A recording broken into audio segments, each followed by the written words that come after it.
Se você está querendo estudar em uma universidade no exterior e migrar para algum país ou ainda se candidatar para alguma vaga internacional, você provavelmente já deve ter ouvido falar na prova de proficiência IELTS, não é? Hoje eu vou te dar mais detalhes sobre isso e também te ajudar a entender toda a estrutura da prova. Vamos lá!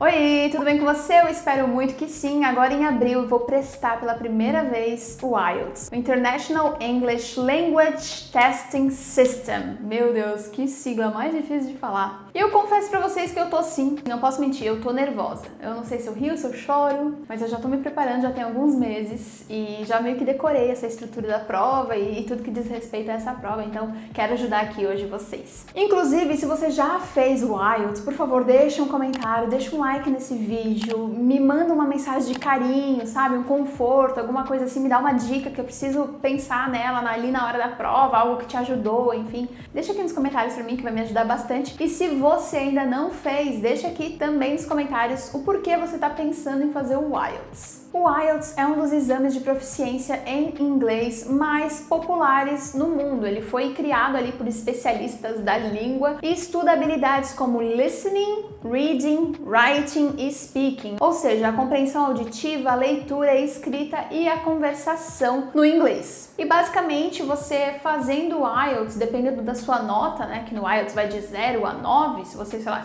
tirar 6, 7, 8, você comprova que você tem aquela nota, seu inglês tem aquela nota, e aí você comprova pro mundo todo que você sabe aquele tanto de inglês, sabe? Tipo, você chegar pra uma universidade e falar que você estudou inglês na escolinha X do Brasil não é suficiente. Precisa de um teste que é exatamente o mesmo no mundo todo, ele funciona da mesma forma pra gente que tira no Brasil, pro fulano que tira lá na Tailândia, pro ciclano que tira na França. Então a estrutura dele é igual, as questões elas são parecidas, enfim, tudo tem o mesmo nível de dificuldade, porque justamente é uma prova que meio que padroniza esse conhecimento, essa habilidade no inglês, sacou? Por isso que sempre que você quiser apresentar e comprovar o seu idioma, é interessante que você faça o IELTS, o TOEFL e outros testes também. Eu escolhi o IELTS por conta dos objetivos que eu tenho com a prova. Existem diversos lugares espalhados pelo Brasil para você fazer uma prova de IELTS. Eu escolhi fazer em Curitiba, que é o lugar mais próximo de mim agora, e eu também optei por fazer a prova no computador. E o valor é de R$990. Eu sei, é muito caro, meu Deus do céu, é muito caro. Mas também, se você quiser economizar R$40, você pode fazer a prova no papel, R$950. Eu falo pra vocês que eu escolhi o computador porque eu tô habituada a ficar digitando no computador e eu confesso que eu comecei a estudar o IELTS escrevendo à mão e a minha mão, ela começava a doer de um jeito, gente, não tá mais acostumada a escrever com a mão. Então, pra mim, fez muito mais sentido escolher o IELTS computador, acabei pagando um pouco a mais, mas eu sei que eu vou ganhar tempo, sabe? Na hora de digitar, na hora de fazer os rolês lá. Pelo menos eu espero, né? Tô falando aqui, não sei. Mas eu espero que sim. A gente vai torcer que sim. Dá pra você pegar todas as informações de onde você pode tirar a prova, fazer a prova e etc. no site do Consulado Britânico, tá? E também nesse site aqui que eu vou deixar na tela, porque nele você pode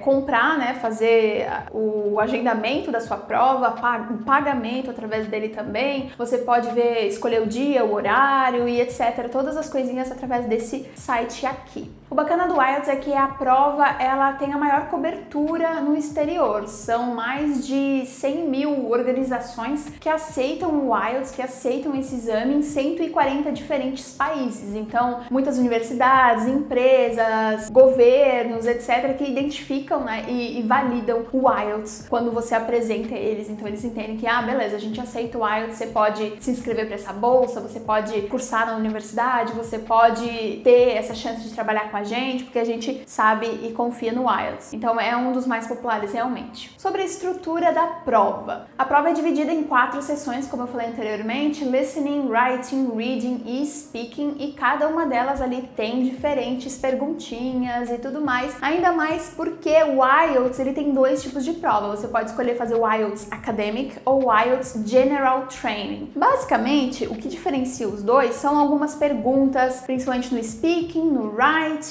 acho que o reading muda um pouco também, e o listening é um pouco mais igual para os dois. Então, não que um seja mais difícil que o outro, mas eles têm propostas diferentes. Se você, por exemplo, for fazer o IELTS Academic, é porque você quer se inscrever numa universidade, numa bolsa de estudo, como o nome já diz, né, academic, para algum fim acadêmico. E se você for escolher o IELTS General Training, é mais para imigração em algum lugar, para entrar num país, né, para passar ali, por exemplo, no Express Entry no Canadá e coisas nesse sentido. Ou então, caso você tenha uma oportunidade de vaga de emprego ou queira aplicar para um processo seletivo de alguma multinacional e por aí vai. Por isso que antes de fazer a prova ou de pensar em fazer o IELTS, é importante que você faça ele com um objetivo, né? Porque você não vai pagar tão caro se você não tiver um objetivo para a prova, e também identificar nesse objetivo qual dos dois tipos de prova faz mais sentido para você fazer. Como eu falei, a pontuação vai de 0 a 9, cada uma dessas 4 sessões tem uma nota. Então, por exemplo, você tirou 6 no listening, 7 no reading, 6,5 no writing e 6 no speaking. Aí eles vão somar essas notas e dividir por 4. E por favor, Nath, coloque aqui porque eu não sei fazer a conta.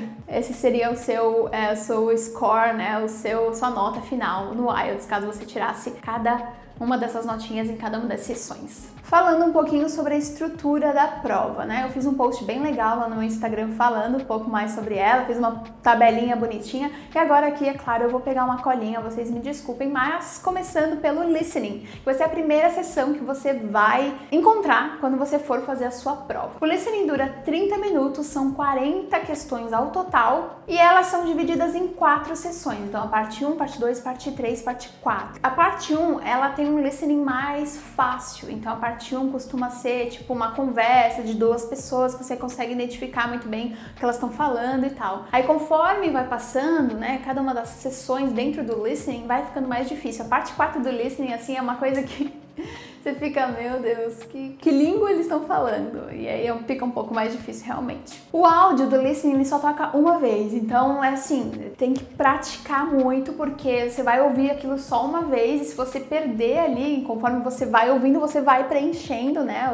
sua prova. Se você perder uma coisa ou outra, infelizmente passou, não vai repetir de novo. Se você escolher fazer a prova no papel, você vai ter, além desses 30 minutos para resolver a prova, mais 10 minutos para transcrever as respostas do papel de rascunho para o papel final da prova, porque é normal a gente ir rabiscando e tipo, né, pensando, não era isso que eu queria dizer, etc. Vai ser esses 10 minutos para transcrever as suas respostas. Uma coisa importante a ser dita é que a prova no papel ela deve ser preenchida a lápis, tá? Não é caneta. Já a segunda parte é o reading, e pro reading você tem 60 minutos, 1 hora. São 40 questões divididas em 3 sessões. De novo, se você fizer a prova no papel, você vai precisar preencher a lápis, você não tem tempo no reading para transcrever, então é o que você escreveu e pronto. E você perde pontos caso você escreva alguma palavra errada, então é muito importante ficar ligada no spelling. Já o writing são 60 minutos, 2 questões, e a primeira é diferente da segunda.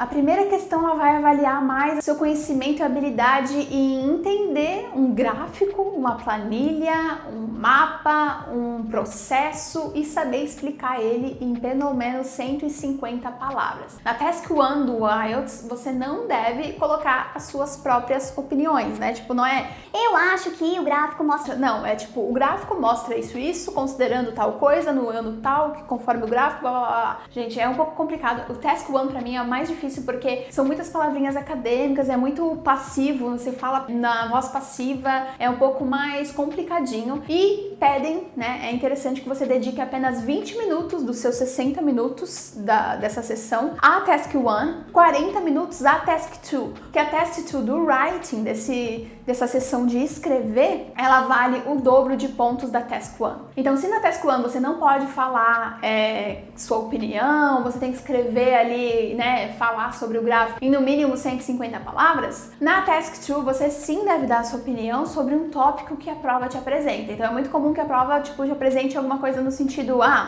crianças têm utilizado a internet cada vez mais cedo. Ao que diz respeito à frase dita anteriormente, você concorda ou não concorda? E aí você tem que, em belíssimos 4 parágrafos, parágrafos com pelo menos 250 palavras, dar a sua opinião, usar uma boa gramática, usar um bom vocabulário, mostrar que você sabe o seu inglês, aquele momento ali é o seu momento de brilhar, de mostrar para os avaliadores que você sabe inglês, que você tem um vasto vocabulário naquele assunto. E não que você, precise colocar a sua opinião genuína, sabe? Mas eles estão mais avaliando seu inglês do que, de fato, a sua opinião. Então você pode, não concordar com aquilo, mas dizer que tá concordando porque fica mais fácil de você escrever se você dizer que concorda, do que, sei lá, começar a criar, fantasias e escrever por muito tempo. Até porque você vai ter só 40 minutos pra essa parte. Meu Deus do céu. O writing eu acho que é o meu ponto fraco, assim, eu fico com muito medo do writing, meu Deus do céu. Mais uma dica sobre o writing. Você vai ter duas tasks, né, a 1 e a 2, e é importante que você comece pela 2, mesmo que ela seja a 2, né, pela ordem você começaria pela primeira, mas é importante que você comece por ela, porque afinal de contas ela vale mais pontos do que a primeira, então deixa ela bem bonitinha e aí sim, vai pra primeira nos 20 minutos, 15 minutos que sobrar ali, que você tiver terminado a segunda task. E aí o speaking, a hora que chega uma pessoa, provavelmente, se eu não me engano, não é brasileiro, vai ser uma pessoa do consulado, alguém britânico pra vir falar com você, ou que seja um nativo, enfim. E a prova, ela dura 14 minutos. Isso me deixou mais tranquila, porque 14 minutos, né, pelo menos não é uma hora falando com alguém. Só que ao mesmo tempo, é pouco tempo pra você mostrar o seu speaking em inglês. Você ficar nervosa, ficar no os 14 minutos passam assim. E aí são várias questões também divididas em 3 sessões. É interessante e é normal que a primeira parte do speaking seja um pouquinho sobre você. Então se apresente, fala um pouquinho sobre a sua cidade, ou o que você faz, qual é o seu hobby e tal. Então é importante você treinar esse speaking em casa, na frente do espelho, etc., antes de fazer a prova. Aí na segunda parte do speaking, eles vão te dar um cartão, cards, assim, com algum assunto, fale sobre tal coisa. Aí você vai ter 1 minuto para preparar a sua fala. Você pode fazer anotações durante 1 minuto. Então, por exemplo, fale sobre a política no Brasil, meu Deus. Aí você tem 1 minuto para escrever alguma coisa ali e você tem 2 minutos para falar sobre aquele assunto que você acabou de descobrir qual que é o assunto. Então, o speaking, dá para se preparar? Dá para você, ir treinando e tudo mais, mas assim, o assunto que cai na prova é o assunto que você vai descobrir ali na hora. E é importante que você fale durante os 2 minutos, que você não acabe a sua ideia antes dos 2 minutos acabarem. É mais interessante que o examinador te pause e fale, não, já deu os 2 minutos, obrigada, do que se você falar, parar e daí ficar 30 segundos um olhando pra cara do outro, que ele não vai seguir em frente antes que os 2 minutos acabem. Então vai ficar um momento awkward, assim, um momento esquisito, sabe? De você ali pensando, meu Deus, a minha nota foi pro beleléu. E aí na parte 3 é um pouco mais de conversa ali por mais uns 3 minutos, onde o avaliador vai fazer mais algumas perguntas relacionadas ao tópico 2, da parte 2. Então, por exemplo, o tópico foi política na parte 2, você falou por 2 minutos e agora na parte 3 o examinador vai falar, então beleza, do que diz respeito à política, o que você acha disso, daquilo? E aí vocês vão fazer uma conversa um pouco mais, sabe? Você vai respondendo umas sentenças, umas frases um pouco mais curtas, não precisa falar, por 2 minutos de novo, mas você fala, 20 segundos, 30 segundos, e aí a pessoa faz mais uma outra pergunta, como se fosse uma conversa mesmo, e é meio que assim o speaking test, que é a última parte. E ele costuma acontecer na parte da tarde do dia da prova ou no dia seguinte. Então, por exemplo, a minha prova tá marcada para as 9 da manhã, vai até o meio-dia, e aí depois às 1h30 eu volto naquele mesmo lugar para fazer os meus 15 minutos de speaking. E essa é basicamente a estrutura da prova. Agora que você conheceu um pouquinho mais sobre ela, eu indico você estudar a fundo sobre, no listening, o que costuma aparecer, quais são os tipos de conversa em cada uma das sessões, no reading, o que eles esperam, quais são os tipos de pergunta. Tem aquelas perguntas de true, false or not given, ou yes, no, not given, ou combinando parágrafos com títulos, e quem já tá estudando o IELTS vai saber do que eu tô falando, mas assim, cada sessão tem diferentes perguntas. Então você tem que estar preparado para todas, porque você não sabe qual tipo de pergunta vai cair na sua prova. Então eu recomendo ferozmente que você busque saber um pouco mais. Então eu vou deixar aqui na descrição vários sites de simulados e sites mesmo com dicas, exercícios que você pode ir aí testando as suas habilidades no IELTS para se preparar para a prova. Eu, assim, estudando todos os dias, comecei em meados de janeiro, vou tirar a prova em abril, fazer a prova em abril. Então todo dia eu tô pelo menos estudando 1 horinha tentando fazer os exercícios e etc. E é muito sobre isso. É sobre fazer simulado, é sobre fazer exercício e fazendo, resolvendo provas passadas para você ficar preparado. O IELTS não é tanto sobre saber tudo do inglês, sabe? É mais sobre você entender a prova, o formato da prova e poder estar preparado para ela. Se você gostou desse vídeo, se você acha que esse vídeo foi de alguma forma útil para você, por favor, deixa seu like, se inscreva no canal se você ainda não está inscrita, compartilhe esse vídeo com alguma amiga, algum amigo, algum amigue que você sabe que vai gostar e também não esqueça de me acompanhar nas outras redes sociais. Um beijo, até o próximo vídeo e tchau!